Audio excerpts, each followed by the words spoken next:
একজন নামকরা celebrity kidnap হয়েছে। পুলিশ সন্দেহভাজন একজনকে অ্যারেস্ট করে। জিজ্ঞাসাবাদে সে স্বীকার করে নেয় সে ওই সেলিব্রিটিকে খুন করেছে।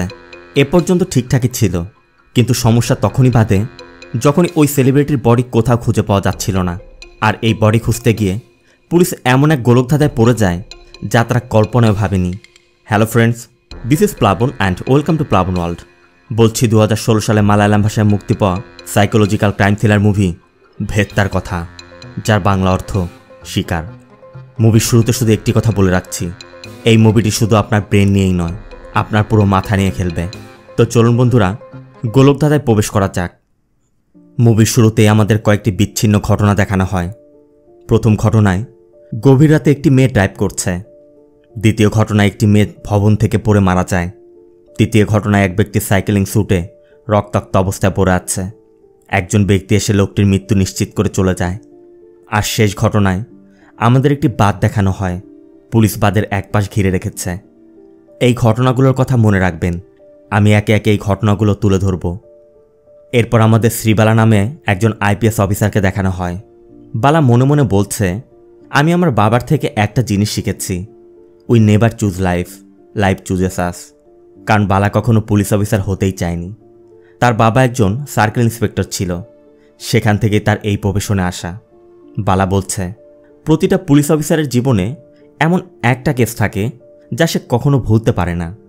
ঠিক এমন একটি কেস আমার জীবনে এসেছিল, আর সেটি মেলভিন ফিলিপের কেস। আমি কখনোই ভাবিনি এই একটি নাম আমার জীবন পরিবর্তন করে দিবে। কে এই মেলভিন ফিলিপ, কি ছিল ওই কেসে, আর শেষ পর্যন্ত কি ঘটেছিল, চলুন জেনে আসি। সিন চলে যায় বালার বাড়িতে। সবাই ব্রেকফাস্ট করছে, কিন্তু বালার বাবা এখনও বালার মেয়ের ডল নিয়ে খেলছে। এখানে একটি বিষয় জানিয়ে রাখি, বালার বাবা সিআই শ্রীনিবাস একটি অ্যাক্সিডেন্টের শিকার হয়েছিল। তারপর থেকে সে তার স্মৃতিশক্তি হারিয়ে বুদ্ধি প্রতিবন্ধী হয়ে গেছে। ব্রেকফাস্ট শেষে বালা তার মেয়েকে স্কুলে নিয়ে যাচ্ছিল, তখনই থানা থেকে কল আসে। এরপর বালা একটি স্পটে যায়। যাওয়া মাত্রই সিআই রাজীব বালাকে একটি টায়ার মার্ক দেখিয়ে বলে, এটাই স্পট। বালা ভালোভাবে পর্যবেক্ষণ করে বলে, দেখে মনে হচ্ছে আচমকা ব্রেক করা হয়েছিল। গতরাতে প্যাট্রোলিংয়ের সময় এসআই সঞ্জীব প্রথমে দেখেছে। সঞ্জীব জানায়, ম্যাডাম, গতরাতে প্যাট্রোলিং করার সময় আমি কারটি দেখতে পাই। কারের ভেতরের মূল্যবান জিনিসপত্র সবই থাকায় আমরা বুঝতে পারি এটি চুরি হবে না। নম্বর টেস্ট করে জানতে পারি এই কারটি ফিল্ম স্টার উমা সত্যমূর্তির নামে রেজিস্টার করা। আমি সাথে সাথে কন্ট্রোল রুমে জানিয়ে দেই। ভালোভাবে তল্লাশি করলে আমরা সামনের সিটে একটি মোবাইল ফোন পাই। এরপর অফিসে ফিরে বালা বলছিল, রাতে মেইন রোডের মধ্যে কার পড়ে আছে, নামকরা ফিল্ম স্টার মিসিং, কোনো স্ট্রাগল বা অ্যাটাকের কোনো আলামতই নেই। কেমন যেন আশ্চর্যজনক মনে হচ্ছে না? রাজীব বলে, ম্যাডাম, গতরাতে ওরা কলেজ মেটদের সাথে গেট টুগেদার ফাংশন থেকে ফিরছিল। উমা নিজে ড্রাইভ করে গতকাল সন্ধ্যা 7:30টায় হোটেলে উঠেছিল। এরপর রাত 10:30টায় আবার বেরো হয়েছে। বালা বলে, হোটেলে সিসিটিভি চেক করো, আর ওই গেট টুগেদারে থাকা সবার ডিটেলস কালেক্ট করো। রাজীব আরও জানায়, সামনের সিটে যে ফোনটি পাওয়া গেছে সেটির নম্বর মেলভিন ফিলিপ নামে রেজিস্টার করা, আর এই নম্বর থেকে শুধু একটি নম্বরেই কল করা হয়েছিল, তাও আবার 5 বার। বালা জানতে চায় কোন নম্বরে। রাজীব বলে, ম্যাডাম, সাইলেক্সারের নম্বরে। সাইলেক্সের কথা শুনে বালা পুরো চমকে ওঠে। আর ইনি হচ্ছেন এসিপি সাইলেক্স আব্রাহাম।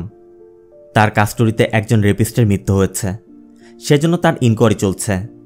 অবশ্য সাইলেক্সের কথা, তাকে যখন আনা হয়েছিল এমনিতে সে পাবলিকের গণপিটুনি খেয়ে এসেছে, আর সে তো একজন অপরাধী ছিল, আর আমি আমার ইউনিফর্মে মিসইউজ করিনি। তবে সাইলেক্স অল্পতেই তার মেজাজ হারিয়ে বসে, আর এজন্য তাকে মাঝে মধ্যে এমন ইনকোয়ারির সম্মুখীন হতে হয়। এরপর বালা সাইলেক্সের সাথে দেখা করে। সাইলেক্সের নম্বরটি চেক করে বলে, হ্যাঁ, এই নম্বর থেকে কল এসেছিল। আমি অবশ্য গুরুত্ব দেইনি। বালা বলে, মজার বিষয় হচ্ছে এই নম্বর থেকে মাত্র 5টি কল করা হয়েছে, তাও আবার তোমাকেই। সাইলেক্স বলে, তার মানে কি আমি উমা সত্যমূর্তির কিডন্যাপ করিয়েছি? মূলত বালা এবং সাইলেক্স ছোটবেলার বন্ধু, তাই বালা সাইলেক্সকে এই কেসটি বুঝিয়ে দেয় এবং বলে, ও যেহেতু তোমাকেই কল করেছিল তাই জানাটা জরুরি কেন তোমাকেই কল করলো। সাইলেক্স অবশ্য ভাবার জন্য সময় চায়। এ হচ্ছে সাইলেক্সের ওয়াইফ অনু। অনু বলছিল, তুমি কেসটি নিচ্ছ না কেন? কিন্তু সাইলেক্স একটু বিষণ্ণ, এখানে আমরা তাদের কথায় জানতে পারি তাদের বাচ্চা নেই, কারণ সাইলেক্স বন্ধা। এজন্য তারা বাচ্চা অ্যাডপ্ট করতে চাচ্ছে।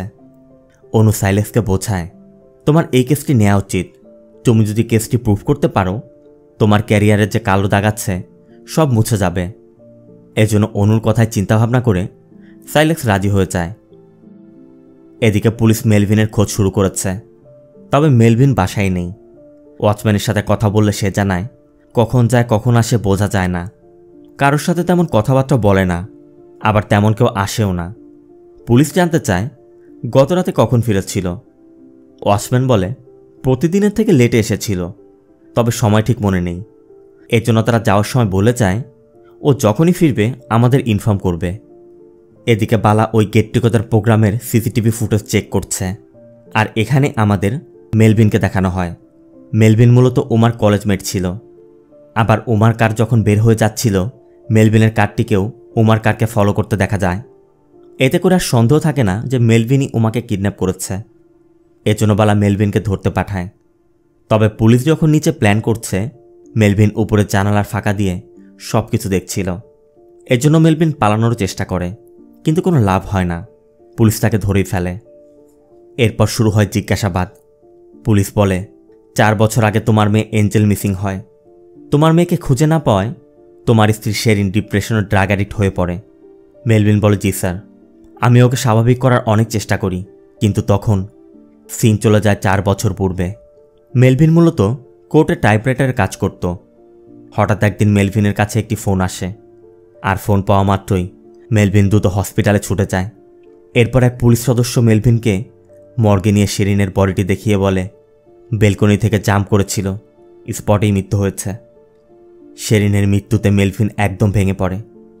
সিন প্রেজেন্টে। বালা মেলভিনের কাছে জানতে চায়, তোমার পুরনো কলেজমেট এখন সেলিব্রিটি, তোমার সাথে পূর্বে কোনো শত্রুতা ছিল না জেলাস হয়ে করেছ, এটা বলো। মেলভিন বলে, ম্যাডাম, ও সেফ আছে। সাইলেক্স জানতে চায় ও এখন কোথায়। মেলভিন বলে, আমি ওকে কোনো কষ্ট দেইনি। আফটার অল ও একজন সেলিব্রিটি। সেলিব্রিটির জীবন আর আমাদের জীবন তো আর এক নয়। ওদের জন্য সব ভালো, ভালো খাবার, ভালো পোশাক, সব কিছুই ভালো ভালো।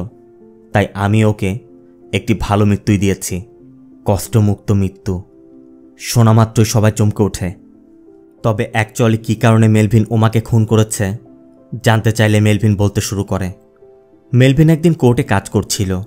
তখন মেলভিনের এক বন্ধু কল করে বলে, তুই তোর বউকে কতটা বিশ্বাস করিস। বন্ধুর কথা মতো মেলভিন একটি জায়গায় গিয়ে শেরিনকে এমিল নামে একটি ছেলের সাথে আড্ডা দিতে দেখে। তবে তারপরও মেলভিন বিষয়টি অতটা সিরিয়াসভাবে নেয়নি। মেলভিন বাড়ি ফিরে রাতে শেরিনের কাছে জানতে চায়, তুমি কি আজ কোথাও বেরিয়েছিলে। শেরিন একটু চমকে চায়। শেরিন পাশের বাড়ির একটি মেয়ের কথা বলে যে ওর সাথে দেখা করতে গিয়েছিলাম। সাইলেক্স জানতে চায়, তুমি ওদের একসাথে দেখেছো, ভালো কথা, এতে খারাপ কি আছে। মেলভিন তখন বলে, অনেকগুলো মিথ্যার পিছিয়ে একটি সত্যি থাকে স্যার। পরদিন মেলভিন যখন কোর্টে ছিল, তখন একজন সাইকোলজিস্ট বলেছিল, আমি বডি ল্যাঙ্গুয়েজ দেখে বলতে পারি কখন মিথ্যা বলছে। যদি সে কোনো নারী হয় তাহলে মুখের দিকে তাকিয়ে কথা বলবে না, অথবা কোনো কিছু দিয়ে নিজের চেহারা আড়াল করে কোনো না কোনো এক্সকিউজ বানানোর চেষ্টা করবে। মেলভিনের তখন গত রাতের কথা মনে পড়ে, শিরিনও এমনটাই করছিল। এরপর মেলভিন শিরিনকে ফলো করে এবং দেখতে পায় আসলেও শিরিন তাকে ধোঁকা দিচ্ছে। একদিন মেলভিনের পরিচিত এক ট্রাভেল এজেন্সি থেকে কল আসে। মেলভিন সেখানে যাওয়ার পর ওই ব্যক্তি বলে, ছেলেটি সোজা দুবাইয়ের টিকিট করেছে। যখন এসেছিল শিরিন ওর পাশের সিটে বসেছিল। মেলভিন বলে, জীবনের সবথেকে কষ্টের জিনিস হলো ধোঁকা, আর তার শুধু একটাই শাস্তি, তা হলো মৃত্যু। মেলভিনের তথ্য মতে এই সব কিছু জানার পর মেলভিন ডিসাইড করে নেয় সে শিরিনকে মেরে ফেলবে। তাই মেলভিন খুব কৌশলে শিরিনকে মেডিসিনের জায়গায় ড্রাগ দিতে শুরু করে। এরপর একদিন তার প্ল্যান এক্সিকিউট করার জন্য অফিসে যাওয়ার পথে শিরিনকে কল করে এবং শিরিনকে বলে, তোমার কথা ক্লিয়ার শোনা যাচ্ছে না, তুমি বেলকনিতে যাও। আর বেলকনিতে যাওয়া মাত্রই শিরিন পা পিছলে নিচে পড়ে মারা যায়। এরপর মেলভিন হসপিটালে গিয়ে এমন একটা নাটক করে সে কিছুই জানে না, মূলত পুরোটাই তো ছিল তারই সাজানো। বালা জানতে চায়, এখানে উমা এলো কোত্থেকে। মেলভিন বলে, আপনি শোনেননি, wrong person at the wrong time. উমার বেলা তো এমনটি হয়েছে। মেলভিন বলে, এমিল ছিল আমার নেক্সট টার্গেট, কিন্তু ও দুবাই চলে যাচ্ছিল। তখন আমি ভেবেচিন্তে ওই গেট টুগেদার পার্টির আয়োজন করি। আমি জানতাম না ওই রাতে এমিল উমার সাথে যাবে।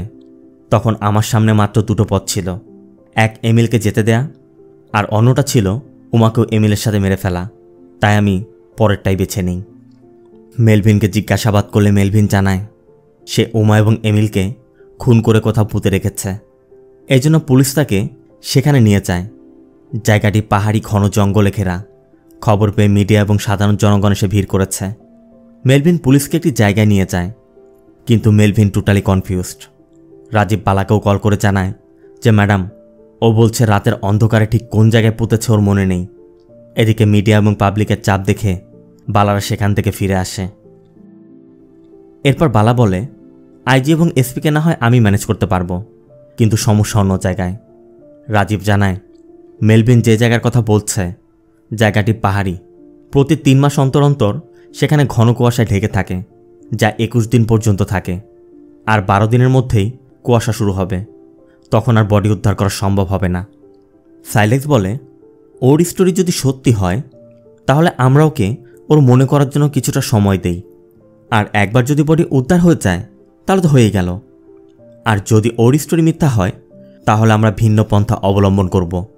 তবে এজন্য আমাদের এমন আচরণ করতে হবে যে ও ভেবে নেয় যে ওর সব মিথ্যা আমরা বিশ্বাস করছি। ওকে এমন পরিবেশ তৈরি করে দিতে হবে ও কখনোই স্পটের কথা বলে দিবে ও নিজেও বুঝতে পারবে না।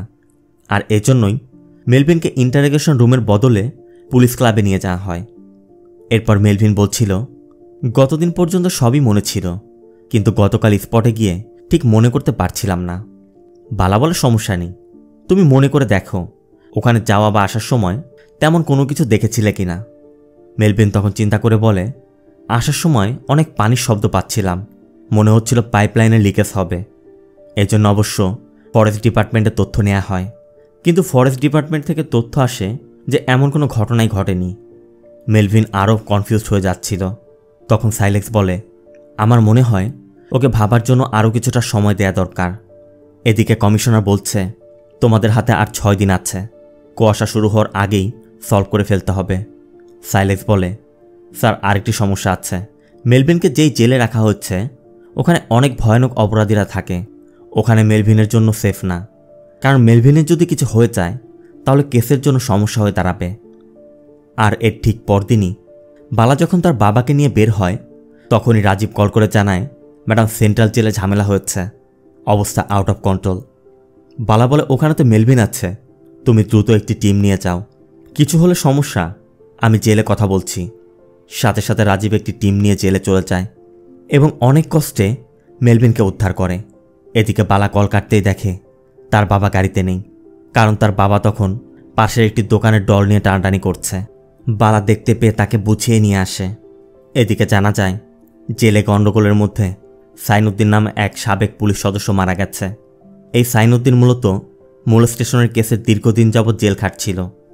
এরপর মেলভিনকে পুলিশ ক্লাবে এনে সাইলেক্সরা একটি বাচ্চার ফটো দেখিয়ে বলে, এটা উমার মেয়ে। বালা বলে, দেখো, প্রিয়জনকে হারানোর কষ্ট মৃত্যুর থেকেও যন্ত্রণাদায়ক, আর তুমি নিশ্চয়ই তা ভালো করেই জানো। তুমি তোর মাকে ফিরিয়ে দিতে পারবে না, অন্তত স্পটটা বলে দিলে বাচ্চারা তার মাকে শেষবার দেখতে পাবে। মেলভিন বলে, সরি ম্যাডাম, প্রিয়জনকে হারানোর ব্যথা মৃত্যুর থেকে যন্ত্রণাদায়ক না, প্রিয়জনের থেকে ধোঁকা খাওয়া মৃত্যুর থেকে যন্ত্রণাদায়ক। তাই তো আমি ওদের মৃত্যু দিয়েছি, আমি কোনো অন্যায় করিনি। সাইলেক্স বলে, আমরা এটা নিয়ে পরে আলোচনা করব। কিন্তু মেলভিন বলে, না স্যার, আমাদের পুরুষদের এই টপিক নিয়ে আলোচনা করতেই হবে। আপনি শিওর হয়ে বলতে পারবেন আপনার ওয়াইফ আপনাকে কখনো ধোঁকা দেয়নি?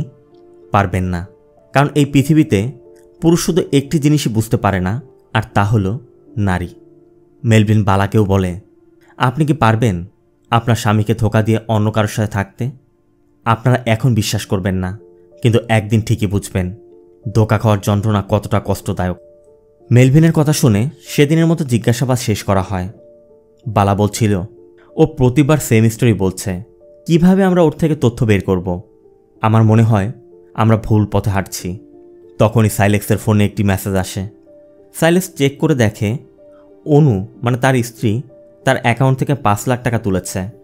এর জন্য পরবর্তী দিন শপিং থেকে ফেরার পথে সাইলেক্স অনুর কাছে জানতে চায়, তুমি কি টাকা তুলেছিলে? অনু বলে, আসলে বাড়ির রেনোভেশনের কাজ চলছে তো বাবার দরকার ছিল, তাই আমি দিয়েছি। সাইলেক্স বলে, ঠিক আছে। অন্যদিকে বালা মেয়েকে নিয়ে শপিং করছিল। তখনই অফিস থেকে কল করে বালাকে আর্জেন্ট ডাকা হয়। বালাও দ্রুত অফিসে গিয়ে দেখতে পায় কেউ তার বাবার অ্যাক্সিডেন্টের পেপার কাটিংয়ের নিচে সুন্দর করে লিখে রেখেছে, এটা কোনো সাধারণ অ্যাক্সিডেন্ট ছিল না, বালা তুমি খুঁজে দেখো। পরবর্তী দিন আবার জিজ্ঞাসাবাদ শুরু হয়। মেলভিন একই স্টোরি বলছে। দিন দিন ওর মিথ্যার পরিমাণ বেড়েই যাচ্ছিল। শেষমেশ আমি আর সহ্য করতে না পেরেই কাজ করেছি। এদিকে রাজীবও বলছে, স্যার জিজ্ঞাসাবাদ করে মনে হয় লাভ নেই, 3 ঘন্টা যাবৎ সেম স্টোরি বলছে, এজন্য জিজ্ঞাসাবাদ সেদিনের মতো বন্ধ করা হয়। তখনই অনু মেসেজ পাঠায় সে বন্ধুদের সাথে বাইরে যাচ্ছে। এদিকে জাইলেক্সের মাথায় মেলভিনের কথা ঘুরপাক খাচ্ছে। সে অনুকে সন্দেহ করতে শুরু করেছে, অনু তার সাথে চিট করছে না তো আবার। এজন্য সাইলেক্স তার শ্বশুরকে কল করে এবং জানতে চায় যে বাড়ির কাজ কতদূর। অনুর বাবা বলে, তা তো গত মাসেই শেষ হয়ে গেছে, আর তুমি কি করে জানলে? আমি তো অনুকেও বলিনি। জাইলেক্স এবার শিওর হয়, তার মানে অনু তাকে মিথ্যা বলেছে। জাইলেক্স এটাও ফলো করে। অনুর অন্যদিকে মন নেই, সে শুধু মেসেজিংয়ে ব্যস্ত। তবে অনু ওয়াশরুমে গেলেই সাইলেক্স তার ফোন চেক করে দেখে আরভি নামে কেউ অনুকে দেখা করার কথা বলছে। এতে করে সাইলেক্সের আর বুঝতে বাকি থাকে না অনু তাকে ধোঁকা দিচ্ছে। এজন্য সাইলেক্স অনুর উপর নজর রাখতে থাকে এবং দেখতে পায় সত্যই অনু তার অগোচরে অন্য ছেলের সাথে ঘুরে বেড়াচ্ছে। আর ওই লোকটি অনুকে তার বাড়িতেও নিয়ে যায়, আর সাইলেক্স দূর থেকে সব দেখে যাচ্ছে। অন্যদিকে বালা ওই চিঠি পাওয়ার পর ভার্গিস নামে একজনের সাথে দেখা করে। আর এই ভার্গিস জানায় তার বাবার অ্যাক্সিডেন্টের রাতে তার বাবার কাছে একটি কল এসেছিল। কল পেয়ে তার বাবা দ্রুত বের হয়ে যায়, আর এরপরই যাওয়ার সময় অ্যাক্সিডেন্টের শিকার হয়।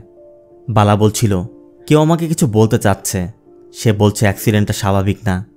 ভার্গিস বলে, তাহলে ওই রাতের ফোন কলের সাথে অ্যাক্সিডেন্টের কোনো যোগসূত্র থাকতে পারে। এই জন্য বালা সাইবার সেলে কল করে। এদিকে সাইলেক্স তার ওয়াইফের কল লিস্ট বের করে। এরপর জানতে পারে রনি নামে রেজিস্টারকৃত একটি নম্বরে অনুর সাথে সব থেকে বেশি কথা হয়, আর এই রনি সেই ব্যক্তি যার সাথে অনুকে সে দেখেছে। সাইলেক্স এবার ভাবছে, তার মানে অনু যে এতদিন অফিসের কথা বলে বন্ধুদের কথা বলে বাইরে সময় কাটিয়েছে সবই ছিল মিথ্যা, সে এই রনির সাথে সময় কাটিয়েছে। সাইলেক্স রনির উপরও নজর রাখতে শুরু করে। আবার এদিকে বালা তথ্য পায় অ্যাক্সিডেন্টের রাতে সাইলেক্সই তার বাবাকে শেষ কল করেছিল। এজন্য বালাও চিন্তিত। বালা এবার ভাবছে, তাহলে কি তার বাবার অ্যাক্সিডেন্টটি প্ল্যান করে ঘটানো হয়েছিল আর তার বন্ধুই এর পিছে? তবে সত্যতা যাচাই করতে হবে। আর এর মধ্যে মিডিয়ার কাছে এক তথ্য সব উলটপালট করে দেয়। মিডিয়াতে প্রকাশ হয় উমা মিসিং কেসে পুলিশ যাকে অ্যারেস্ট করেছে সেই মেলভিন ফিলিপ মানসিক স্বাস্থ্যকেন্দ্রে ট্রিটমেন্ট নিয়েছিল, তার সাইকোলজিক্যাল প্রবলেম আছে। তার মানে পুলিশ ভুল পথে যাচ্ছে। আর এই খবর প্রকাশিত হওয়ার পরই মিনিস্ট্রি থেকে এই কেসটিকে সিবিসিআইডিতে ট্রান্সফার করে দেওয়া হয়। কমিশনার বালাদের ডেকে বলে দুপুর 2:30টার দিকে সিবিসিআইডি এই কেসটির চার্জ বুঝে নিবে। সাইলেক্স কমিশনারকে অনুরোধ করে বলে, স্যার চার্জ নেওয়া পর্যন্ত আমাদের হাতে 3 ঘন্টা সময় আছে, আমাকে বিশ্বাস করুন স্যার, ও মুখ খুলবে। অবশ্য কমিশনার কথা, এর জন্য বালাকে রেসপন্সিবিলিটি নিতে হবে। অবশ্য সাইলেক্সের অনুরোধে বালা রাজি হয়। তবে বালা বের হয়ে সাইলেক্সের কাছে জানতে চায়, আমি কিউরিওসিটি থেকে বলছি, বাবা যেদিন অ্যাক্সিডেন্ট করলো তোমার কি ওই দিনের কিছু মনে আছে? সাইলেক্স কোনো জবাব না দেয় বালা সেখান থেকে চলে যায়। এরপর মেলভিনের কাছে গেলে মেলভিন বারবার একই স্টোরি শুনিয়ে যাচ্ছে। এর মধ্যে সিবিসিআইডি থেকে কেসটির চার্জ বুঝে নেওয়া হয়। এখন আর কোনো সুযোগ নেই, তাই বালারা চলে যাচ্ছিল। আর তখনই মেলভিন বলে, আমি ওই জায়গাটি দেখিয়ে দিব, তার আগে আপনাদের দুজনকেই আমার প্রশ্নের জবাব দিতে হবে। মেলভিন বালার কাছে জানতে চায়, আপনি যদি জানতে পারেন আপনারই বেস্ট ফ্রেন্ড আপনার সাথে চিট করছে আপনি কি করবেন? আর সাইলেক্সকে বলে, আপনার ওয়াইফ যদি আপনার সাথে চিট করে আপনি কি করবেন? বালা বেরিয়ে যায়, কিন্তু সাইলেক্স তখন রাগে ফুঁসছে। এজন্য সাইলেক্স দরজা বন্ধ করে মেলভিনকে এলোপাতাড়ি মারতে শুরু করে। মেলভিনও তখন নিজেই নিজের মাথায় আঘাত করে রক্তাক্ত করে। আর এর মধ্যে সিবিসিআইডি এসে তাদের এই অবস্থায় দেখে। আর মেলভিনের উপর আচমকাইভাবে আক্রমণ করার অপরাধে সাইলেক্সের বিরুদ্ধে ইনকোয়ারির নির্দেশ দেয়া হয়। এর মধ্যে একদিন বালা সেই পুলিশ সদস্যকে দেখতে পায় যে ওই রাতে তার বাবার সাথে ছিল। বালা দেখে সাইলেক্স তার সাথে কথা বলছে, তাই সত্যিটা জানতে বালা ওই লোককে তুলে নেয়। এরপর সে জানায় সব কিছু সাইনুদ্দিন স্যার করেছিল, তবে কে কী জন্য করিয়েছিল সেটা আমি জানি না। মানে সেই সাইনুদ্দিন যে জেলের মধ্যে মারা গিয়েছিল। বালা এখন ভাবছে সাইলেক্সই হয়তোবা এর পিছে ছিল। এজন্য সে পুরনো নথিপত্র খুঁজতে শুরু করে, আর খুঁজতে খুঁজতে একটি কেস ফাইলও পেয়ে যায়, যেটি তার বাবা ওই সময় তদন্ত করছিল। অন্যদিকে সাইলেক্সের কাছে কেউ একটি খাম রেখে যায়। সাইলেক্স খামটি খুলতেই দেখতে পায় রনির আর অনুর মুম্বাই যাওয়ার টিকিট। এরপর বাড়িতে ফিরলে অনু সাইলেক্সকে বলে, আমার একটি আর্জেন্ট মিটিংয়ের জন্য আমাকে মুম্বাই যেতে হবে। সাইলেক্স শুধু জানতে চায় তুমি কি একা যাবে আর কখন যাবে। অনু বলে একাই যাব, আগামীকাল সকালেই। সাইলেক্স বলে তোমার অনেক জার্নি করতে হবে, তুমি শুয়ে পড়ো। কিন্তু সাইলেক্স তো জানে অনু রনির সাথে যাবে, এজন্য সাইলেক্স মানতেই পারছে না। সাইলেক্স বারে যায় এবং তার বন্ধুর সাথে এই সব কিছু শেয়ার করে। সাইলেক্স বলে মেলভিনের কথাই ঠিক, আপনজন যখন ধোকা দেয় তা মৃত্যুর চেয়ে যন্ত্রণাদায়ক। তবে ওর মতো দুজনকে কেন, একজনকে মারলেই তো হয়। এজন্য সাইলেক্স সারা রাত রনির বাড়ির সামনে অপেক্ষা করে। এরপর সকাল হতেই রনি যখন সাইকেলিংয়ের জন্য বের হয়, সাইলেক্স আশেপাশে দেখে রনিকে গাড়ি চাপা দেয়। এরপর গাড়ি থেকে নেমে রনির মৃত্যু নিশ্চিত করে সোজা বাড়ি চলে যায়। আর এদিকে কেউ এই পুরো ঘটনার ভিডিও ফুটেজ বালাকে পাঠিয়ে দেয়।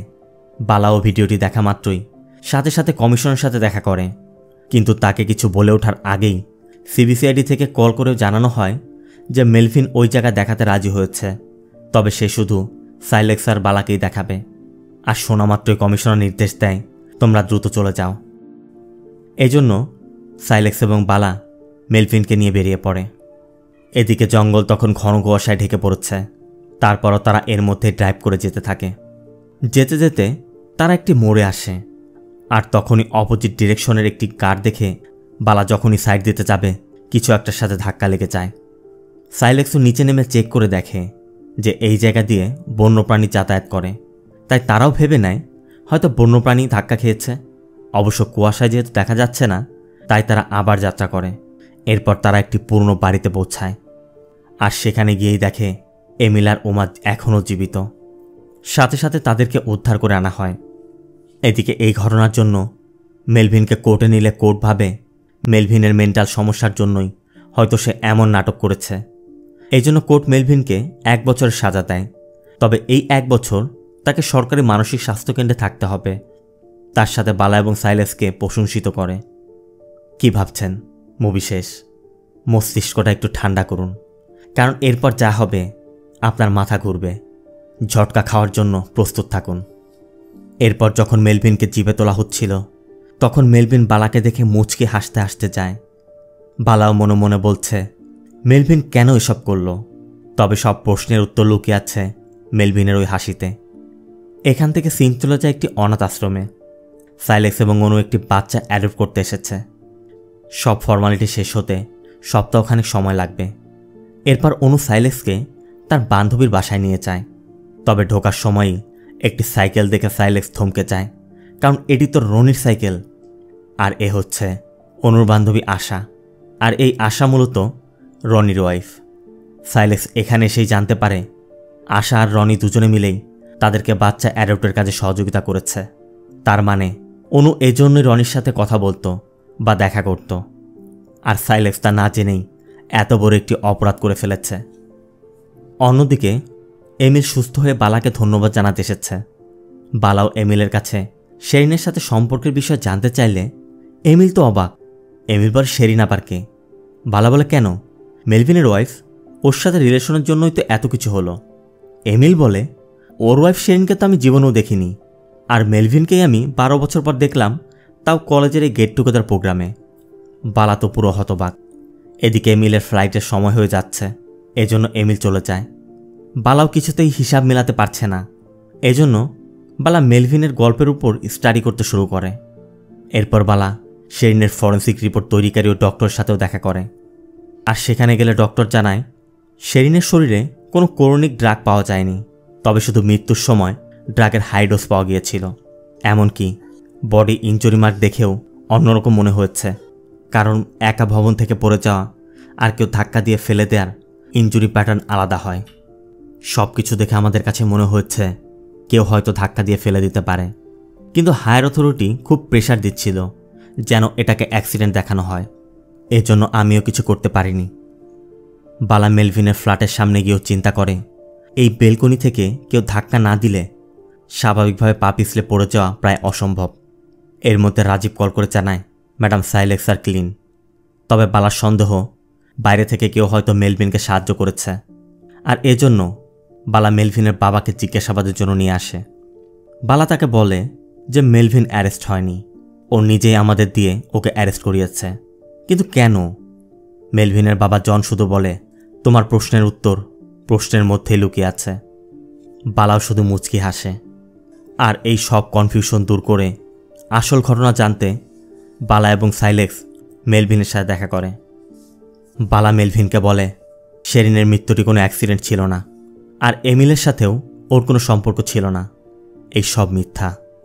মেলভিন বলে অনেক সময় মিথ্যা সত্যের থেকে বেশি শক্তিশালী হয় ম্যাডাম, এই জন্যই বারবার যখন মিথ্যা বলা হয় তা একসময় সত্যিতে রূপান্তর হয়। সাইলেক্স জানতে চায় তুমি শেরিনকে কীভাবে মেরেছ আর রিয়েল স্টোরি কি। এখান থেকে শুরু হয় আসল স্টোরি। মেলভিন খ্রিস্টিয়ান আর শেরিন ছিল মুসলিম ধর্মের। তাদের ফুটফুটে একটি মেয়েও ছিল, নাম এঞ্জেল। মেলভিন কোর্টে টাইপরাইটারে কাজ করত, আর শেরিন পার্ট টাইম মুভিতে ভয়েস ওভার দিত। সব মিলিয়ে তাদের সুখের সংসার। এর মাঝে একদিন এঞ্জেলের প্রিন্সিপাল ডেকে বলে এঞ্জেলের পারফরমেন্স খুবই খারাপ, এমন বাচ্চা আমাদের স্কুলে রাখা যাবে না। মেলভিন তখন প্রিন্সিপালকে বুঝিয়ে বলে আগামীতে আর এমনটা হবে না, আমরা ওর খেয়াল রাখব। প্রিন্সিপাল বলে ঠিক আছে, আমি বোর্ডের সাথে কথা বলবো, তবে এটাই লাস্ট চান্স। এরপর একদিন সকালে শেরিন যখন এঞ্জেলকে স্কুল বাসে তুলে দিবে, এঞ্জেল কিছুতে স্কুলে যাবে না। তারপরও শেরিন জোর করে তাকে স্কুল বাসে উঠিয়ে দেয়। এরপর মেলভিনও কোর্টে চলে যায়। স্কুল শেষে আবার স্কুল বাস আসে, কিন্তু অন্য বাচ্চারা এলেও এঞ্জেল আসেনি। বাসের লোকটা জানায় বাচ্চাকে আমরা দেখিনি, আমরা ভাবলাম হয়তো ওর বাবা ওকে পিক করেছে। শেরিনও মনে করে তাই হবে, এই জন্য নিশ্চিন্তে ঘরে গিয়ে কাজ করতে থাকে।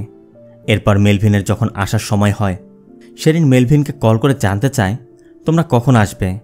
মেলভিন বলে তোমরা কারা, আমি তো একা। শেরিন জানতে চায় কেন, এঞ্জেলকে তুমি স্কুল থেকে পিক করনি? আর তখনই তারা বুঝতে পারে তাদের এঞ্জেল মিসিং। মেলভিন সাথে সাথে স্কুলে যায়। ওয়াচম্যান জানায় ভিতরে কেউ নেই, সবাই চলে গেছে।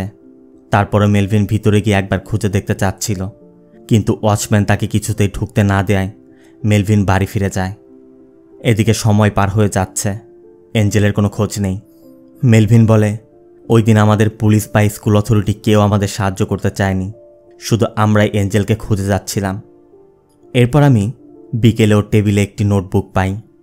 মেলভিন নোটবুকটা খুলতেই দেখে এঞ্জেল কিছু আর্ট করেছিল। এঞ্জেল খাঁচাবন্দি অবস্থায় নিজেকে আর্ট করে রেখেছে, পাশে একটা কুকুর বসে আছে। এই আর্টগুলো দেখে মেলভিন বুঝতে পারে স্কুলে হয়তোবা কিছু একটা হয়েছে। তাই সাথে সাথে মেলভিন স্কুলে ছুটে যায় এবং ফিরে দেখে ওয়াচম্যান মাতাল অবস্থায় আছে। ওয়াচম্যানও বুঝতে পেরে পালাতে যাচ্ছিল, তখন মেলভিন তাকে ধরে মারধর করলে ওয়াচম্যান জানায় যে বাচ্চারা কম মার্ক পায় তাদের শাস্তি দেওয়ার জন্য প্রিন্সিপালের একটি সেল আছে।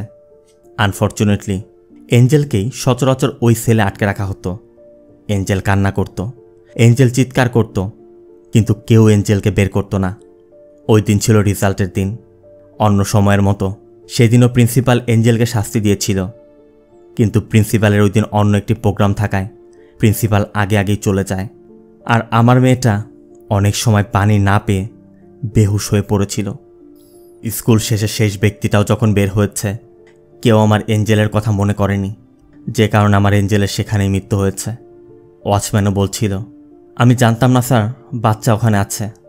প্রিন্সিপাল আর ম্যানেজার আমাকে বলেছিল কেউ যেন কিছু জানতে না পারে। ওয়াচম্যানের দেয়া স্টেটমেন্টটি সেদিন মেলভিন রেকর্ড করে রেখেছিল। বালা জানতে চায় ওরা কারা। মেলভিন বলে আপনি ম্যানেজারকে চিনেন, কিছুদিন আগে রোড অ্যাক্সিডেন্টে মারা গেছে, রনি ভার্গিস। শুনেই সাইলেক্স চমকে ওঠে। এখানে আমাদের দেখানো হয় পরবর্তী দিন স্কুল খুলতেই মেলভিন প্রিন্সিপালের কাছে গিয়ে বলেছিল যে আমি আপনাদের পুলিশে দিব, কিন্তু পুলিশও সেদিন তাদের সাথে হাত মিলিয়েছিল সব কিছু চাপা দেওয়ার জন্য। সেদিন উল্টো মেলভিনকে তারা ধরে নিয়ে যায়, আর বাকি ছিল শিরিন। কেউ যেন কিছু জানতে না পারে সেজন্য রনি শিরিনকে ড্রাগ দিয়ে ব্যালকনি থেকে ফেলে দেয় আর অটোপসিতে ড্রাগ অ্যাডিক্টেড দেখিয়ে এটাকে স্বাভাবিক অ্যাক্সিডেন্ট বানিয়ে দেয়। মেলভিন বলে, ওই ঘটনার পর ওরা আমাকে মেন্টাল হসপিটালে পাঠায়, যে জন্য কেউ আমার কথা শুনতে চাচ্ছিল না। তবে একজন ব্যক্তি আমার কথা বিশ্বাস করে, আর সে হচ্ছে আপনার বাবা। এখানে আমরা দেখতে পাই মেলভিনকে নিয়ে যাওয়ার সময় মেলভিন বারবার বালার বাবাকে মানে শ্রীনিবাসকে সব খুলে বলছিল। আর সব শোনার পর শ্রীনিবাস মেলভিনের কথা মতো মেলভিনের ফ্ল্যাট থেকে ওই ভিডিও ফুটেজের মেমোরি কার্ডটি উদ্ধার করে। তবে এদিকে সাইনুদ্দিন রনিকে কল করে সব বলে দেয় সব কিন্তু প্রকাশ হয়ে যাবে। এরপর রনি আর সাইনুদ্দিন একটা প্ল্যান সাজায়। প্ল্যান মতো রাতে সাইলেক্স আর সাইনুদ্দিন তাস খেলছিল। তখন সাইনুদ্দিন তার বাড়িতে কল করার কথা বলে সাইলেক্সের ফোন থেকে শ্রীনিবাসকে কল করে বলে, সাইলেক্স স্যার আপনার সাথে দেখা করতে চাচ্ছে, থানাতেই আছে। আর ওই কল পাওয়া মাত্রই শ্রীনিবাস সেই রাতে বের হওয়ার পর তারা অ্যাক্সিডেন্ট ঘটিয়ে শ্রীনিবাসকে মারার চেষ্টা করে। এরপর একদিন মেলভিন সাইলেক্সের স্ত্রী অনুকে আশা এবং রনির সাথে দেখতে পায় এবং প্ল্যান করে, ওরা আমার সাথে খারাপ করেছে, আমি ওদের মতো মানুষদের মেরে কেন জেলে যাব। মেলভিনের বাবা জানতে চায় তাহলে কি করবি। এরপরই মূলত মেলভিন এই সব প্ল্যান সাজায়। মেলভিন ফেসবুক গ্রুপ থেকে কলেজের সব বন্ধুদের সাথে গেট টুগেদার অ্যারেঞ্জ করে। মেলভিন জানত উমা তাদেরই কলেজের জুনিয়র ছিল আর এমিলও এখানে আসবে, তাই মেলভিন এনশিওর করে এমিল আর উমা যেন একসাথে থাকে। মূলত এমিলকে কিডন্যাপ করে সে স্টোরি সাজাবে, আর উমাকে কিডন্যাপ করার ভিন্ন কারণ ছিল, কারণ একটা মিসিং কেস তখনই সেন্সেশনাল হয়ে ওঠে যখন সেটি কোনো সেলিব্রিটি হয়। প্ল্যান মতো মেলভিনও ওদেরকে বেহুশ করিয়ে সেখান থেকে নিয়ে যায়। মেলভিন যাওয়ার সময় দুটি কারণে ফোনটি রেখে গিয়েছিল। প্রথমত, পুলিশ যেন তাকে সন্দেহ করে ধরে, আর সাইলেক্সকে কল করার উদ্দেশ্য ছিল সাইলেক্স যেন এই কেসের তদন্ত কমিটিতে থাকে। এরপর পুলিশ মেলভিনকে অ্যারেস্ট করে। আর তাদের প্ল্যান মতো মেলভিনের বাবা জন অনুর বাচ্চা অ্যাডপ্ট করার বিষয়ে অনুকে সাহায্য করে তার লাইফে এন্ট্রি নেয়। আর সব কিছু তারা প্ল্যান করে এমনভাবে করেছে যাতে অনুর প্রতি সাইলেক্সের সন্দেহ তৈরি হয়। জনি মূলত অনুকে বলেছিল যে কিছু জিনিস ঈশ্বরের উপর ছেড়ে দেয় ভালো, আর এজন্য সব হওয়ার পরই সাইলেক্সকে জানানো ভালো হবে। আর এজন্যই মূলত অনু সাইলেক্সের গোপনে এ বাচ্চা অ্যাডপ্টের প্রক্রিয়া চালিয়ে গেছে। তার সাথে জন এই কাজের জন্য অনুর থেকে 5 লাখ টাকা চাইলে অনু বাবার কথা বলে জনকে টাকা দিয়েছিল যাতে সন্দেহের সৃষ্টি হয়। আর জনই সেদিন অনু আর রনির মুম্বাই যাওয়ার টিকিট সাইলেক্সের বাইকে রেখেছিল। আর এই পুরো প্রক্রিয়া সম্পূর্ণ করতে মেলভিনের সময়ের দরকার ছিল। আর এজন্যই মূলত মেলভিন ওই স্পটটির কথা বলেছিল যে আমার মনে নেই, আর বারবার সেম স্টোরি বলে গেছে।